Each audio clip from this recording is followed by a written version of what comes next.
सगळ्यांना आवडणारा बर्फाचा गोळा आज घरीच बनवूयात. अतिशय सोपा आहे बनवायला. इथे मी साधारण 2 ट्रे बर्फ घेतलेला आहे. हा बर्फ आपल्याला मिक्सरमधून बारीक करायचा आहे. मिक्सरमधून सहज बारीक होतो. फक्त इथे मी एक गोंधळ घातला. एक चूक झाली माझ्या हातून. ती काय ते तुम्हाला दिसेलच आता.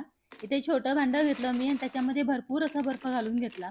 बर्फ घालून घेतल्यानंतर ह्याच्यावरती झाकण ठेवलं आणि झाकण ठेवून मिक्सरचं बटन चालू करून अ, ज्या लगेचच बारीक करायला घेतलं.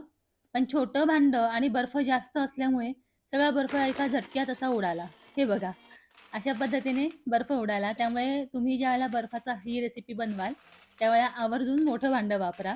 ह्याच्यामध्ये मी आता बर्फ घालतीये. बर्फ घालून ह्याच्यावरती झाकण ठेवून लगेच बारीक करून घ्यायचं. फार जास्त बर्फ घालायचा नाही. साधारण भांडं अर्धं होईल एवढाच बर्फ घालायचा आणि बारीक करून घ्यायचा आणि मोठं भांडं घेतलत ना, तर पल्स मोडवरती तुम्ही सहज बारीक करून घेऊ शकता. हे बघा, बंद चालू मिक्सर केला ना, की पटकन बर्फ बारीक होऊन जातो. अगदी म्हणजे काश्मीरला जसा स्नो पडतो ना, सेम तशा पद्धतीचा बर्फ बारीक होतो. फार वेळ लागत नाही आपल्याला, फक्त काय आहे, बर्फ बारीक करून घेण्यामध्येच जास्त काय जो आहे तो वेळ लागतो. हे बघा, आता हे आपला बर्फ इथे बारीक झालेला आहे. किती सुंदर बर्फ बारीक झाला बघा. आता आपल्याला बर्फाचा गोळा करायला फार वेळ लागत नाही पुढे. आता काय करायचं, मी इथे हे बघा तुम्हाला दाखवते. एकदम इझिली बर्फ स्मूथ झालाय. इथे मी कुल्फीचा मोल्ड घेतलेला आहे. साधारण उन्हाळ्यामध्ये कुल्फिया बनवल्याचा प्रोग्राम प्रत्येकाच्या घरी असतात. त्यामुळे कुल्फीचा मोल्ड जो आहे तो प्रत्येकाच्या घरी असतोच. पण नसेल ना, तर अशा टाईपचा जो ग्लास असतो ना घरामध्ये, त्या ग्लासमध्ये जरी तुम्ही बर्फ भरून ते केलत ना, तरी चालतं. छान गोळा तयार होतो. पण कुल्फीचा मोल्ड असेल तर कसं एकदम परफेक्ट बर्फाचा गोळा आहे असं वाटतं. तर आता हे असं बर्फ ह्याच्यामध्ये घालून चमच्याच्या साहाय्याने छान दाबून घ्यायचं. नंतर एकदा टॅप करून घ्यायचं आणि वरती ही जी आपल्याला काडे ह्या ज्या असतात ना स्टिक कुल्फीच्या, त्या सहज मिळतात बाजारामध्ये. ती स्टिक घालून घ्यायची आणि तसंच मी आता हे थोड्या वेळासाठी बर्फावरच ठेवलेलं आहे. दुसऱ्या मोल्डमध्ये परत मी अजून बर्फ घालून घेतेय. फक्त बर्फ भरून झाल्यानंतर तो बाजूला ठेवून देऊ नका, नाहीतर त्याचं पाणी होईल. तो जो मोल्ड आहे बर्फ भरून ठेवलेला, तो बर्फावरच परत ठेवून द्या आतमध्ये फ्रिजमध्ये. आता इथे मी काय केलं, इथे कुल्फीच्या मोल्डमध्ये अर्धा बर्फ घातला, नंतर वरून स्टिक घातली आणि मग परत अर्धा बर्फ घालून घेतला. जरा जास्त सोपं पडतं अशा पद्धतीने. हे बघा आणि हाताने छान असं दाबून घ्यायचं. अगदी बाहेर बर्फाचा गोळा मिळतो ना, तसा सेम आकार येतो याचा.